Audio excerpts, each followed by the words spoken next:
Hello, everyone. We'll get started in just a minute as we allow for more attendees to join the call.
Good morning, everyone. I'm Catherine Eggert. I'm a professor of English and senior vice provost for academic planning and assessment, and I'll be moderating today's call. Some quick housekeeping items before we get started. All attendee lines will be muted throughout the call. When we get to Q&A, place your question in the Q&A function at the bottom of your screen. We'll do our best to get to all questions. If we do not get to your question, you can reach us at the webpage colorado.edu/COVID-19. And as a reminder, today's call will be recorded. This recording will be added to our COVID-19 website. On today's call, we have Chancellor DiStefano, Provost Russell Moore, and Interim Executive Vice Chancellor and Chief Operating Officer, Patrick O'Rourke. I'll turn it over now to Chancellor DiStefano for some opening comments. Thank you, Catherine, and thank all of you for joining us. And let me get right to it. Yesterday, we announced our plans for the spring 2021 semester. It will begin on January 14th with in-person, hybrid, and remote courses.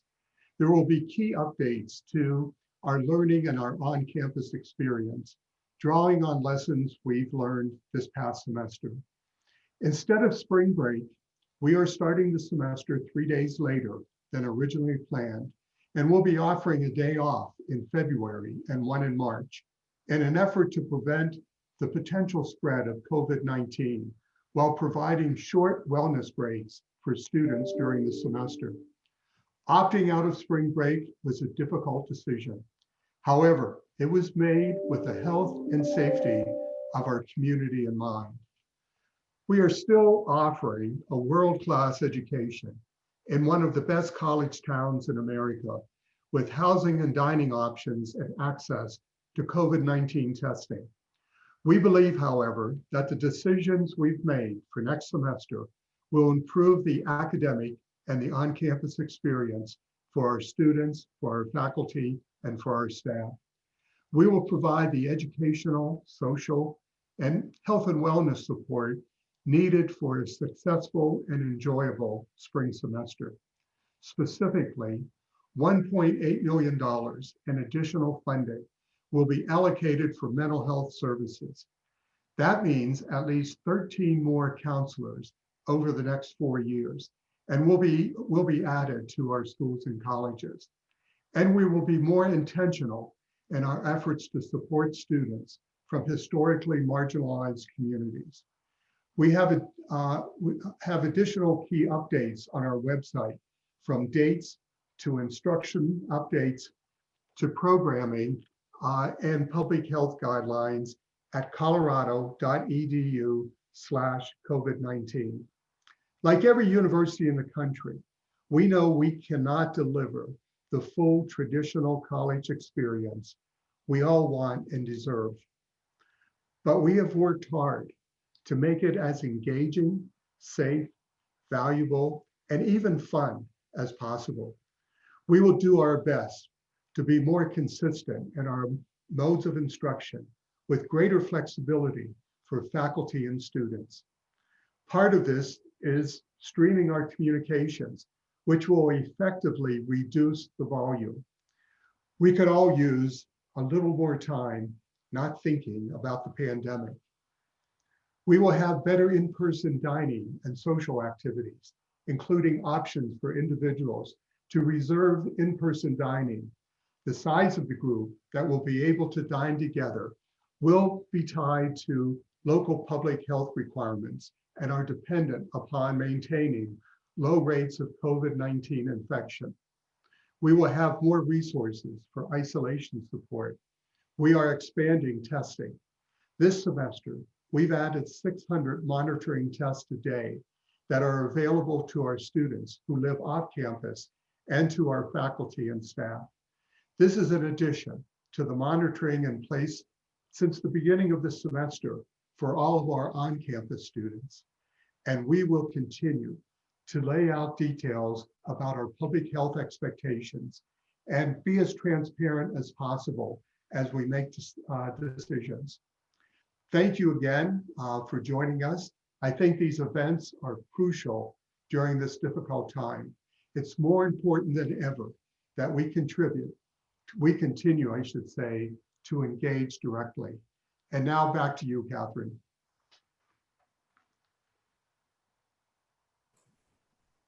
Thank you, Chancellor. Now I would like to open it up for Q&A. If you have a question, please feel free to enter it into the Q&A function at the bottom of your screen. We are prioritizing questions from students and family members. And the first question is for you, Russ. How will you ensure that the wellness days are treated as such by the professors regarding coursework? Yeah, it's actually a great question, and we addressed that today with our chairs, directors, and deans to make it very, very clear that these are truly wellness days during which no work should be assigned, and they should also be wellness days for our faculty and as many staff as possible as well. I will say regarding the wellness days, we are developing programming leading up to the wellness days to try to make sure that we can relieve as much stress and strain on students, faculty, and staff as possible during those inserted wellness days in February and March. Thank you, Russ. Pat, the next question is for you. Will there be club sports in the spring semester? And if so, will they be allowed to travel? So we are currently working on guidance with Boulder County Public Health for the conditions under which intramural and club sports could be allowed to return. We don't have finalization on that yet, so I especially can't answer about the travel piece, but the goal is to be able to come up with guidance that would allow us to return to those type of sports in the spring if possible. Thank you, Pat. The next question is for you, Chancellor, or perhaps for you, Russ. Why were 3 days added on to the end of winter break rather than dispersed throughout the semester like the other 2 wellness days? Well, let me say, and I'll turn it over to Russ for his response, but let me say that we've learned a lot this semester. If you remember back to March where we had to pivot very quickly because of COVID, we planned in the summer, and we spent quite a bit of time this fall looking at areas that we can improve in for spring semester. And so it was based upon the recommendations that we received from faculty, from staff, from students, that we planned the spring semester, which is different from what we were doing in the fall. It's lessons learned and how we improved on what we were doing. And Russ, I don't know if there's anything you would like to add to that. The only thing I would add is it's also consistent with health and safety protocols that we thought would be most effective. And everything else the Chancellor said is right on. Next question for you, Pat. How will the canceling or moving of spring break affect staff holidays? Will we also get a wellness day in February and March? So thanks, Catherine. And that's a good question. We are currently working with HR to be able to have wellness days for the staff and faculty as well. As Russ described in the chairs and directors meeting, it came up today that it would be equally important to make sure that staff are not being assigned work on those type of days. So we'll continue to work through that with our folks in HR and should be able to announce that schedule as well. Thank you. Russ, the next question is for you. Could you please address the pros and cons of freshmen staying in their dorms versus their moving home and coming to campus to attend only their in-person classes? I can't. So I actually taught an in-person class this semester, and I think the advantage of having students on campus and allowing them to socialize with each other is an important part of the university experience, particularly amongst our first-year students. I think this is a unique growth opportunity for them. And I do believe that there's a whole lot to be learned just by socializing with people and understanding what the university experience can be like. And at least from my experiences, I've heard resounding positive feedback that students want to be on campus and they want the university experience. And as much as they like to live at home, I think this is an opportunity for real social growth as well as academic growth. Chancellor, the next question is for you. What kind of input did you get from students and faculty before making the decisions for spring semester? So we had a committee, and Catherine, I know that you worked on the committee with faculty and staff to plan out the spring semester. We were given a couple of options in looking at spring. I believe we chose the better of the two options by starting 3 days later, no spring break, but continuing our in-person, our hybrid, and our remote classes until the end of the semester. The semester will end just as we had previously planned on May 5th. So committees that worked in the provost office and also through the COO's office.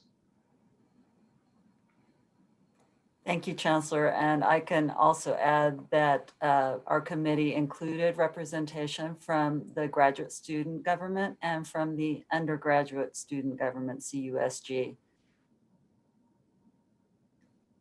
Next question for you, Pat.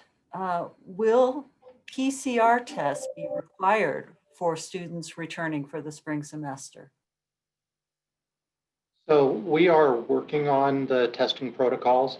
So far, we're using two tests, the RT-PCR, which has been our surveillance test, as well as the PCR test. We're continuing to work on validation of the RT-PCR test.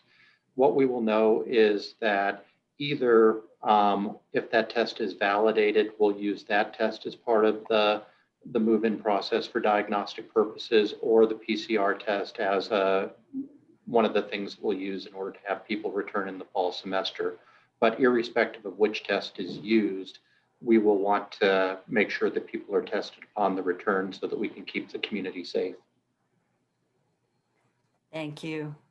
Russ, the next question is for you and perhaps also for me. Students have been reporting that professors are giving them a lot more work to compensate for being mostly remote.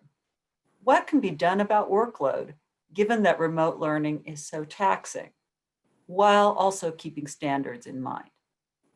Yes, this has been a challenge, and I admit that this has been a challenge throughout parts of the semester.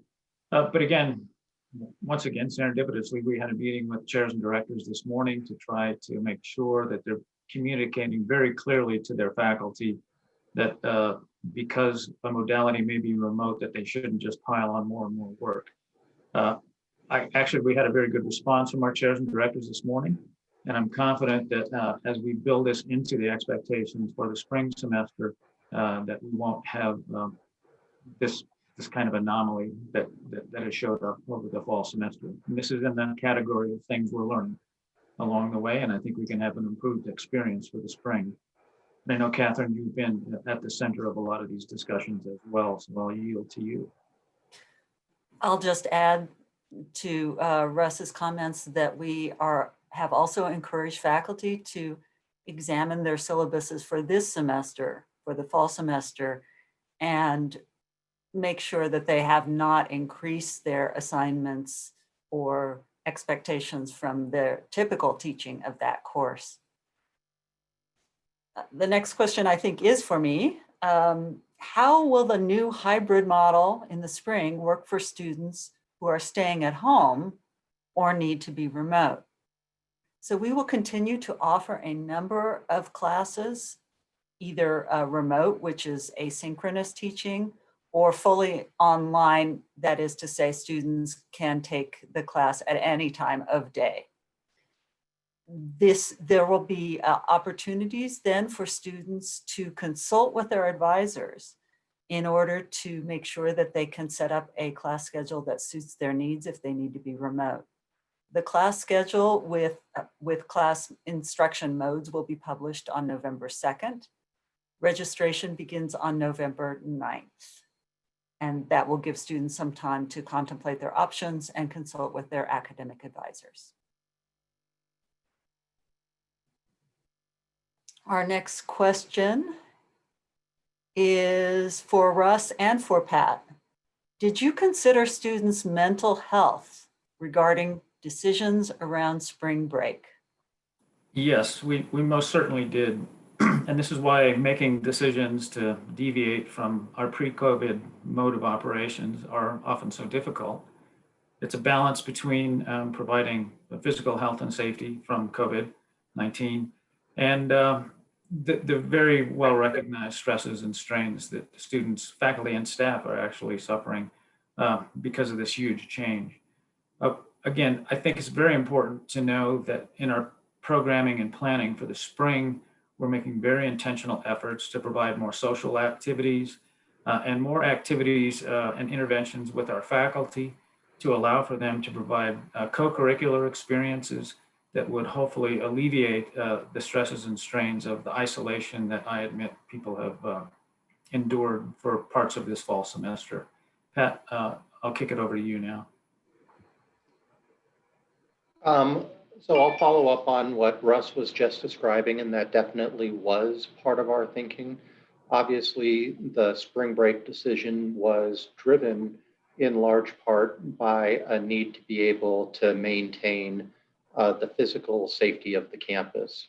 What we saw over the course of the fall semester was that when the COVID rates of infection became extraordinarily high, it caused the local public health authorities to place some very stringent measures in place.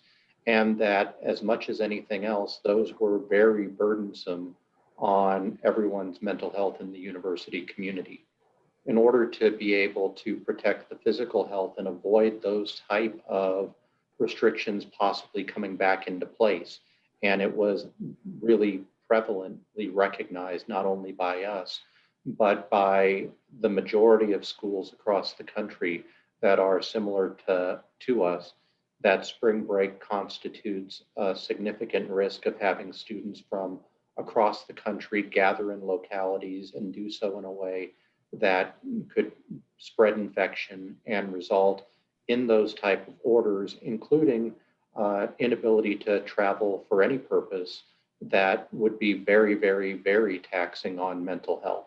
And so this decision is not an easy one, but it's one that is in the best interest of the campus, not just from a physical health standpoint, but from being able to avoid those measures that have really most burdened mental health throughout the course of this semester. Thank you, Pat. The next question is for you, Chancellor. How do you recommend students and faculty navigate stress and navigate being overwhelmed in the middle of the spring semester? Well, certainly, as I mentioned, as we invest more into health and wellness, and what we're doing this semester, for example, is making sure that students have opportunities through telehealth programs. We'll be seeing more of that, making sure that our counselors, and as I said, we're going to be adding counselors. It will take us a little bit of time to do that, but we are investing more funds, as I mentioned, $1.8 million into health and wellness starting this semester. From the faculty side, the Faculty and Staff Assistance Program is certainly available for our faculty and staff. We do understand the stress and anxiety that students, faculty, and staff have been under during COVID, and that's why we're making these additional investments in health and wellness. Thank you, Chancellor. The next question, I believe, is for me. Why can't we have spring break and then send students home like we're doing for this semester after Thanksgiving? We did consider this option, but there are two things in play here. First of all, spring break, of course, is more towards the middle of the semester, and we have lots of weeks of instruction after that. And we felt that it would be very, very disruptive to send students home to spend weeks and weeks in remote mode. The second factor is really important, and that is we are having in-person classes in the spring, as well as hybrid classes and remote classes.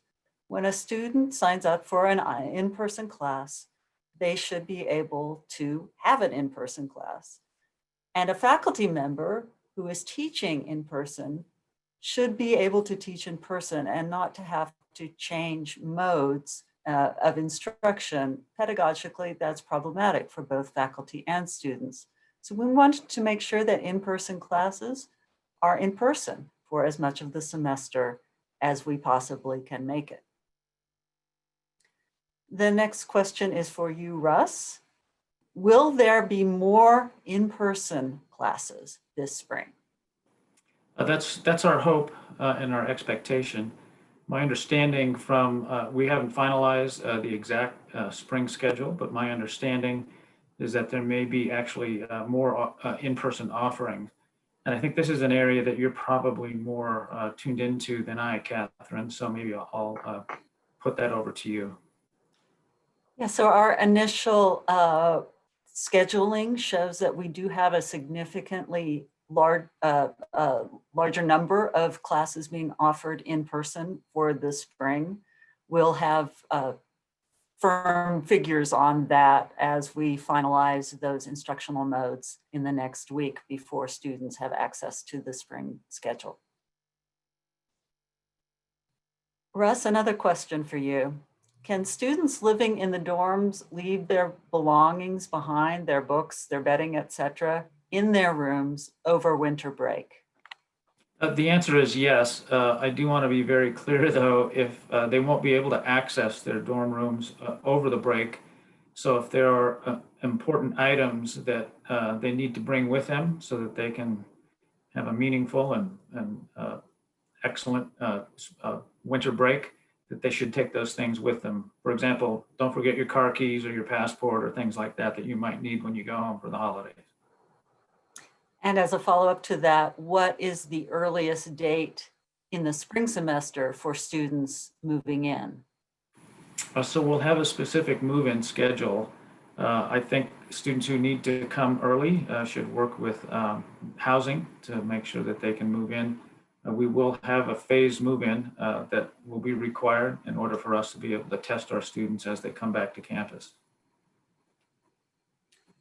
And I might jump in on that with a little bit more detail, which is that new students meaning those who are coming to campus for the first time who may have deferred their enrollment in the fall can begin arriving on January 10th, and that students who are returning after the winter break can arrive between January 11th and January 13th, and that students will need to schedule move-in appointments so that we can make sure that we're doing it well like we did last semester, and as Russ said, make sure that we've tested people appropriately. The next question for you, Chancellor, and also perhaps for Russ. Regarding students from marginalized backgrounds, how will you be more intentional about supporting students from marginalized backgrounds in the spring, and what specific support will you be offering? Well, one of the issues that we've heard from our marginalized students is counselors who can work specifically with marginalized students, students of color. And that's an area where we definitely want to increase our counselors for health and wellness.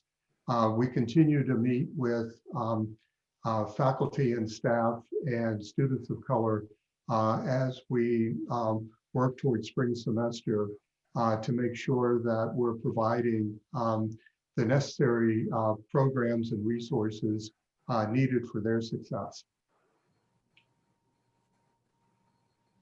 Yes, and again, in terms of our enhanced programming for the spring semester, we're also trying to come up with programming for all of our student groups, but in particular, student groups who are underrepresented and marginalized. The next question is again for you, Russ. Why did you pick those particular dates for days off in place of spring break? So it's very complicated, but I won't subject you to that. But basically, those dates were chosen and those specific days were chosen to make sure that our academic calendar wouldn't be disrupted, so that we wouldn't have an inordinate number of Tuesday, Thursday classes missed, or Monday, Wednesday, Friday classes missed. And then we also, based on input we got from faculty, staff, the registrar, and all the complicated scheduling that went into this, these dates were chosen as a best effort to try to provide wellness days that were adequately spaced out through the semester.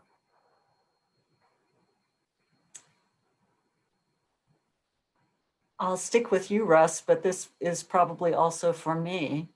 My child has been struggling academically.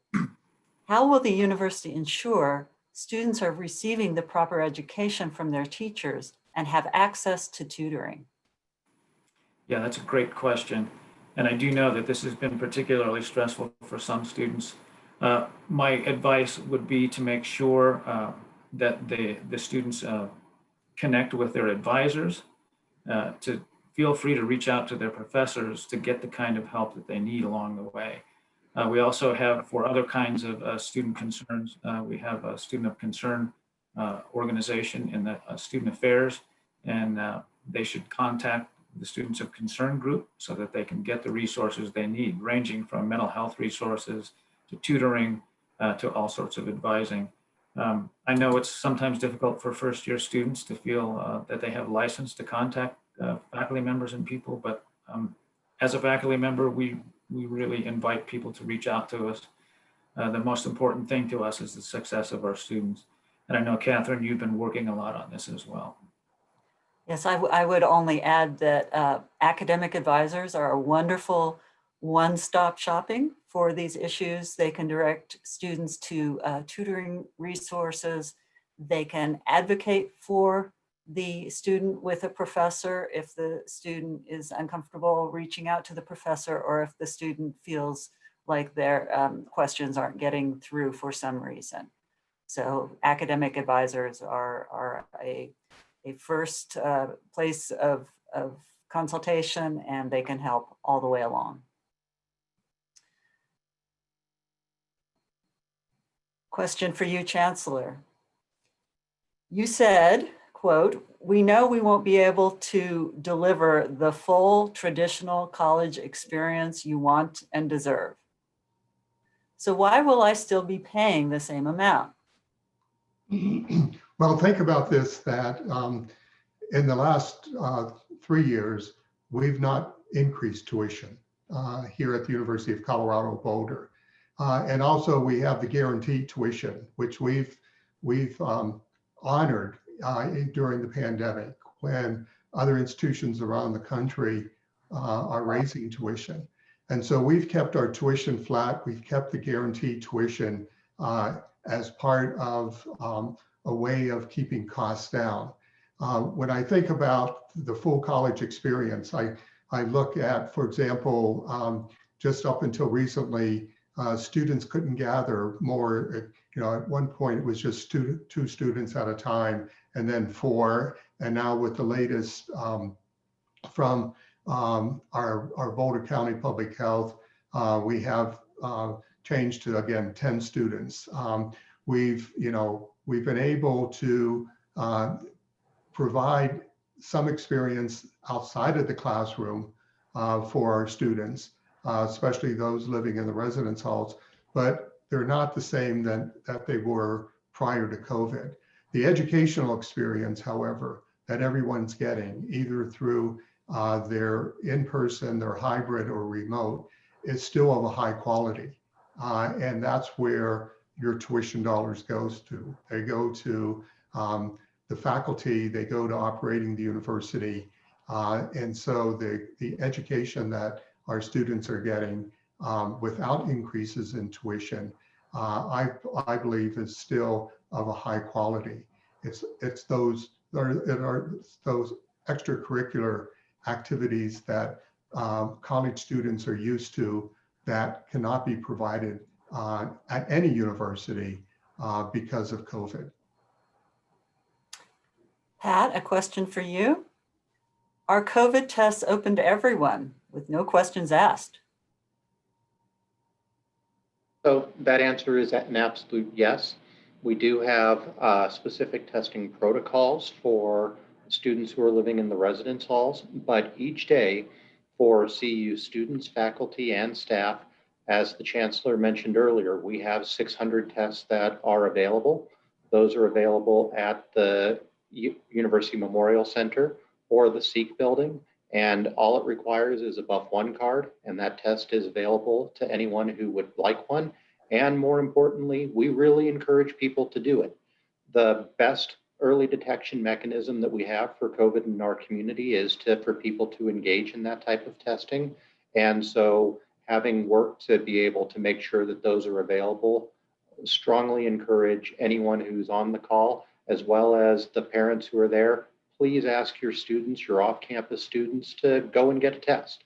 That will give us good information that allows us to be able to use the contact tracing and other capabilities that we built to be able to detect infection early and to be able to work to maintain those social opportunities that the Chancellor was just describing that we're trying to build, not just for the spring, but for the fall as well.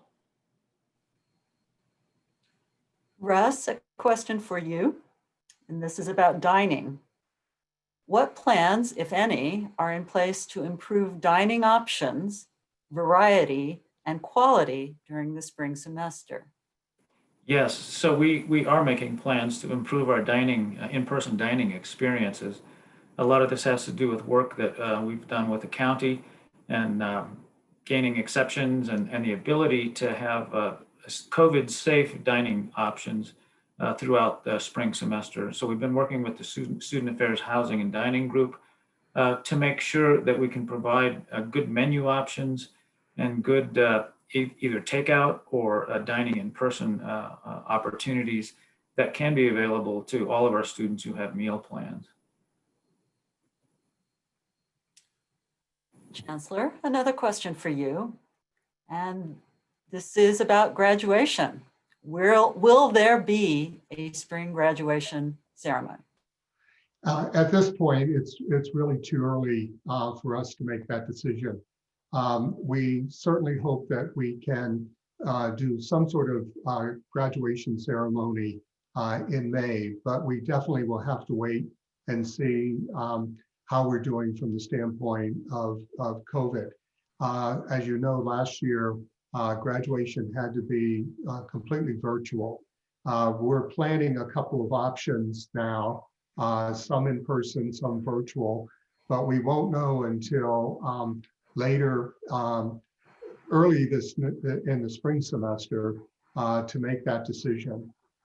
We certainly want to do some sort of in-person if we can, but that will definitely be up to the public health authorities, and also seeing where we are on the campus with COVID. At this point, we really cannot make that decision, but I have a team working on it as we speak. Thank you, Chancellor. Pat, a question for you. Will staff need to work on campus through the holidays? So again, that will be something that each staff member needs to be able to check with their individual supervisors. We have some staff that are necessary even through the holidays to be able to maintain some of our campus operations.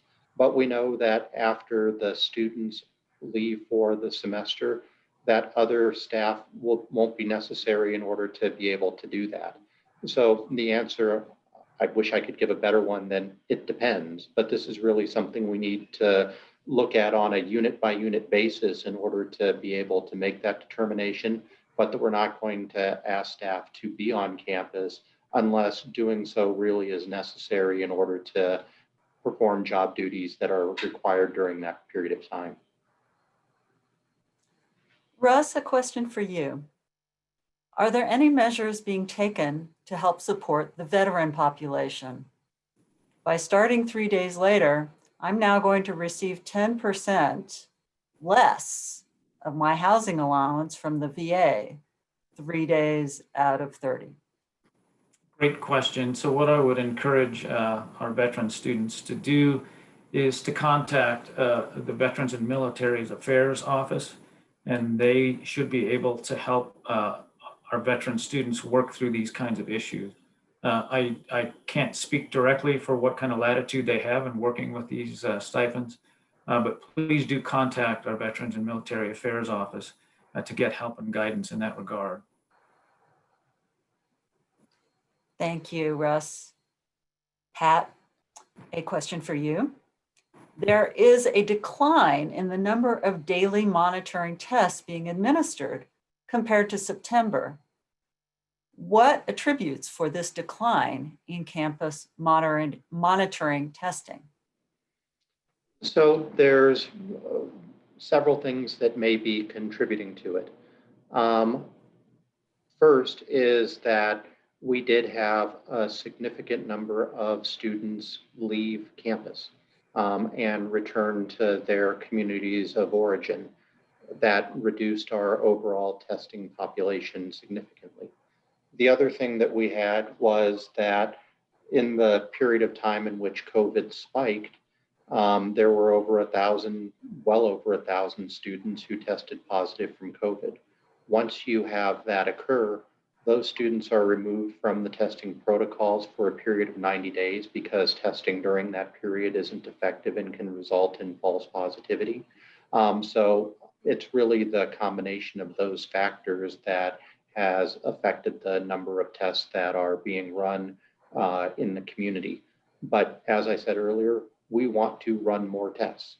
And so one of the things that we'd love to have is particularly those off-campus students, and there's students who are living on the Hill and in the community. We've got the capacity to be able to run more, and we really encourage you to take advantage of that capability. Thank you, Pat. Next question is for Russ, maybe also for me.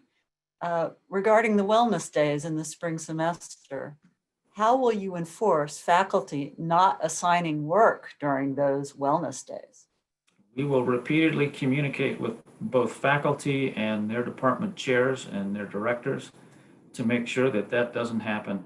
We're very serious about this health and wellness issue that we know is important to students and to faculty. So they'll be starting this morning, constant encouragement and directives to make sure that faculty and students really take that opportunity to use those days as real wellness days. And again, as I said earlier, we're also developing activities leading up to those wellness days and during those wellness days that should enhance that experience. And I would add only that we, the provost meets with the chairs and directors every couple of weeks and makes these communications clear. If any faculty member were to assign work during what is a break day, a wellness day, that we would encourage that student to contact the chair or director of the department so that can be corrected. Russ, another question for you. Why is Thanksgiving break short this year? It boils down to really a public health maneuver. So what we were hoping to do today is to, or for this semester, is to allow for the significant and required number of instruction days leading up to Thanksgiving, have a short period of time during which students can return home and then resume their activities. Again, it was a multifaceted number of factors that came into making that decision. And it really boils down to public health and providing an academic experience that would conform to, as much as possible, to an academic calendar and the requirements that we're subject to. While I have you, Russ, another question for you. What day should we have our student plan to move back into the dorm? And will you require a PCR test to do so? This may also be a question for Pat, it occurs to me. So yes, so I think for new students, Pat already answered the question, January 10th. For returning students to the dorms between the 11th and the 13th of January. And yes, there will need to be testing of all of our students moving back into our dorms, according to the protocols that we'll release and make very, very clear well before students begin to show up. The only thing I would add, Catherine, is for that parent that move-ins will be scheduled with student affairs like they were for the fall semester. So the parent should expect to receive communications from student affairs to be able to book a specific time for move-in in January. thank you. The next question is for me, I believe. I'm a freshman. Is there an option in the spring for online studies, or is everything on campus? The answer is yes, there is an option for online studies. We will have, again, the spring schedule with instruction modalities will be published on November 2nd. And we'd encourage the students then to contact their academic advisor if they need to determine a remote only schedule, and that advisor can help them choose the right options. Question for you, Russ. What additional tech support can be given to instructors during class time when they have to troubleshoot technology during class? Yeah, I think this boils down to, I think, a more stringent definition of the use of hybrid modalities or technology in the classroom. So we have worked carefully with OIT, and Catherine, this is partly your answer as well. We have worked with OIT to provide tech support, in-person tech support in classrooms during the course of operations or the course of instruction, so that we can appropriately deploy those resources. I think one of the things that we learned this fall semester is that it's very important for us to really solidly commit to what mode we're going to be in and not deviate from it, so that the appropriate resources can be available when we need them to be available. I think what we also learned this fall semester is that when there were deviations from that, sometimes the alignment of resources with the needs of our faculty weren't there. As a detail, I'll add to that the Office of Information Technology has started a very successful program of tech co-pilots. Those are students who are trained in using the tech during class time. So if there is a hybrid class, the faculty member is, focused on teaching, whereas the tech co-pilot is focused on making the technology work. So we're hoping to expand the opportunities for that in the spring. Pat, a question for you. Has there been a date set when staff will start returning to campus to work?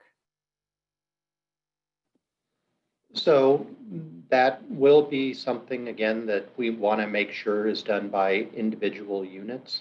There are units that would probably be returning coincidentally with students, but there are others who are going to be necessary to come and do prep work in order for us to be able to have the campus ready for the students to be able to return. So expect communications from supervisors, from individual units about what the expectations are on return dates. Russ, for you and probably for me, are classes going to be online for international students? They may well be. So I think consistent with the guidance that you gave moments ago in an answer, if students need to be remote, then they need to work with their advisors in terms of signing up for classes that might be offered remotely. It's a little more complicated than that, depending on where the students are who are in international locales, and probably not worth going into those specific details here. But if people have questions about that, I would encourage them to get in touch with our ISSS office. And I'm going to volunteer you, Catherine, they can get in touch with you to be directed to the appropriate resources. Absolutely. Anyone can contact me about that question. Russ, another question for you. Will you open the library to serve as a quiet study space? We are working with Dean McDonald to try to find appropriate space in the library where we can safely have study space.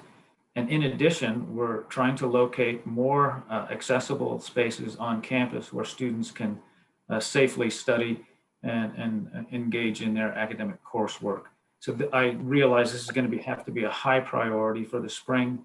And as this is a high demand from our students, it always has been, even pre-COVID. And again, given the distancing limitations, we're working very, very diligently to try to find more space for students to spend more time on campus, frankly. And I think that's a need and a desire of theirs. Pat and Russ, what measures are you going to take for Halloween?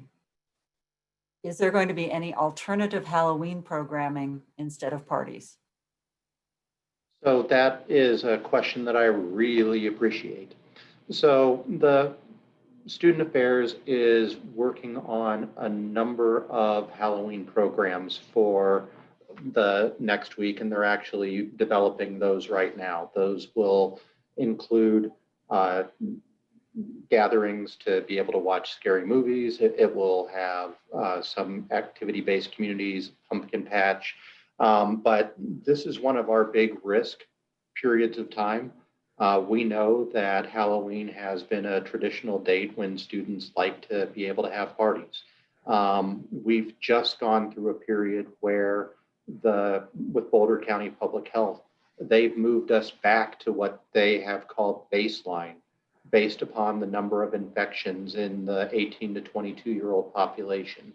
And that means that instead of only being able to gather in groups of 2 or 4 or 6, up to 10 students can gather. And we would ask them to please remember to do that safely, to avoid the big parties, because if we have that happen, we can go backwards in those restrictions and have to become more restrictive, which is something that we don't want. Nobody should confuse the term baseline as meaning normal. We're still going to have COVID in our community. We're still going to have it as something that can threaten our campus. And we want to make sure that students are able to be as social as possible, to have as many opportunities that student affairs and others are trying to create. But please be in a position where we recognize that this is going to be an important period of time, and it's don't let up. We can't let our vigilance down now. Yeah, one thing I might add for those people interested in what kind of programming, COVID safe programming is being provided for our academic community, please visit our website, https://Halloween-2020. Or just go to our website and type in Halloween and hopefully you'll get there. Again, for Pat and Russ, my daughter's roommate got the virus. My daughter found out on a Friday from her roommate. The school did not make any contact with my daughter and notify her or give her any quarantine protocols until Monday. She had to go to the city to get tested over the weekend. What's being done to improve COVID management and communications with affected students? So effective October 31, our Student Health Center will be open on Saturdays, and we are aware of that situation, and we're doing everything in our power to make sure that we'll have more timely and expedient notifications. And I'm sorry that happened in that one instance, but we are making changes to try to address that kind of a situation. Pat, I think you might have more detail on that. I do. And in particular, we went through a transition where for some of the students, they were having their contact tracing being done using campus-based resources. For others, those were done through Boulder County Public Health. We recognize that there have been some gaps in that process. And as of this week, we have reached an agreement with Boulder County Public Health where the CU contact tracing will be doing that for all CU students, both on and off campus, as well as CU affiliated faculty and staff. We think that by being able to bring that all under one umbrella, we'll be able to close those gaps, make sure that this is done more efficiently, and that there should not be that type of delay in anybody being contacted as a result of a positive test for CU affiliated person, whether faculty, student, or staff. Thank you. The next question is for you, Chancellor, and perhaps also for Pat. If COVID-19 makes students go into a 5th year, will the bursar's office extend their 4-year financial contract guaranteeing not to raise that student's tuition? That's a very good question. And I have to say, we have not had a chance to talk about that yet. But we definitely can do that, have a conversation about it. But that decision has not been made. And actually, I'm glad it was brought up so that we can also put this on our radar screen as we move forward. Pat, I don't know if there's anything else you want to add. The only thing that I would add is that for those students who are currently part of the last few years and who might otherwise be graduating this year or next year, the guarantee has naturally extended because the Board of Regents has not extended any tuition increases. And so it has the effect of being able to stabilize tuition through that period. Thank you. Russ, a question for you. What are the plans for pass-fail grading? Yeah, so the plans for pass-fail grading, last spring, we put up a mechanism to extend the declaration of pass-fail from the end of week 3 of instruction to the end of week 10. That was a little bit different last spring when this thing just landed on us with no preparation. Now that we're in our mode of operation, we are going to adhere to the more lenient 10-week declaration, end of 10-week declaration for students to take pass-fail. That's also coupled with communications to our faculty members to make sure that they're providing clear grade feedback to students in that week 8, 9, 10, so that students can make a good judgment as to whether or not they choose to take pass-fail. Thank you. Another question for you, Chancellor. I'm an out-of-state student, and I use spring break as a time to go home and see my family. What do you suggest I do to deal with homesickness? I live too far to go back home for one day. Well, again, what we're going to try to provide on our wellness days are activities on campus for students. Again, we're starting, 3 days later and having the 2 wellness days. I know that it may be stressful for students not to be able to travel, but we have to think of the health and safety issue of traveling and then going back to your home state city and then traveling back to campus for the remainder of the semester. So the decision was made about spring break based upon health and wellness, which is the top priority for me. Russ, question for you. I understand that it's difficult to predict, but how should students think about study abroad programs in Maymester and summer? Yeah, that's a great question. I'm working with Vice Provost Mary Krause and her team to look into the ability to provide study abroad opportunities.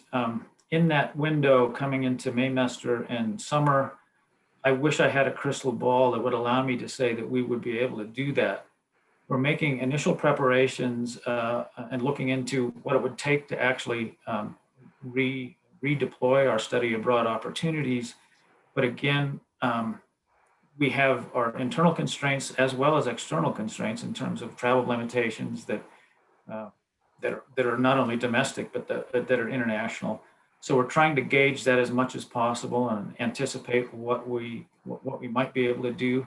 It is our hope and desire that we'll be able to provide some limited study abroad opportunities Maymester and this summer. I would be more confident in saying we could do it perhaps if we got into late next year or the following year. And as I say that, I'm knocking on wood because I don't know how this virus will behave and what kind of things we'll be able to do to mitigate it. That's my best answer. The next question, I note that we are coming up on the end of our hour, so this may be our last question. And this is for you, Chancellor, and for you, Pat. What's the state of CU's endowment? What's our spending look like right now? Well, I'm not sure of that question from the standpoint of our endowment. Our endowment that we have is roughly through the CU Foundation is roughly about $700 million in our endowment. The proceeds from that endowment go to programs based upon donor intent. So for example, scholarships for students, endowed chairs for faculty. So that if I understand the question correctly, it's the status of our endowment. The endowment, again, is around $700 million. However, most of that money, 90-some% of it, is restricted in the sense of donor intent for, as I said, for a variety of areas such as student financial aid, faculty chairs, faculty professorships. So I hope I understood your question with this answer. I would just jump in, Catherine, because I think the broader question there is probably related to the university's financial health. The endowment itself, as Phil said, those are funds that have been largely donated through the foundation. They're used for particular purposes as specified by the donors. Overall, I wouldn't want anybody to walk away thinking that COVID hasn't had an impact on the financial health of the university. So far, we know that we've had additional expenses of more than $38 million related to COVID and revenue losses of more than $160 million.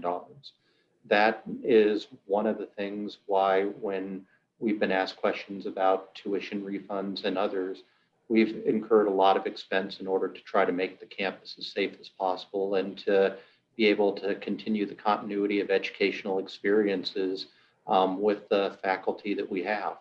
And overall, we are working hard to be able to meet those financial challenges that our faculty and our staff making more than $60,000 were able to take or required to take furloughs. We've asked all of our departments to reduce their budgets for next year. So it's important for people to know that we are committed to delivering high quality education, high quality experiences, even in a time when from a revenue standpoint, we're challenged.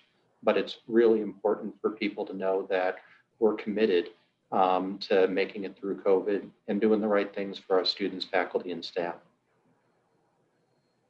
Thank you, Pat and Chancellor. We've come to the end of our time. I want to thank you all for calling in today. We typically provide campus COVID-19 related updates every Tuesday at noon, along with a comprehensive weekly wrap-up every Thursday in CU Boulder Today. You can also give us feedback by visiting our COVID-19 website. That's www.colorado.edu/COVID-19. On that page, there's a chat at the bottom, and there is also a questions and comments link at the bottom of the page for you to submit. We'll now end the call. Thank you all for joining us.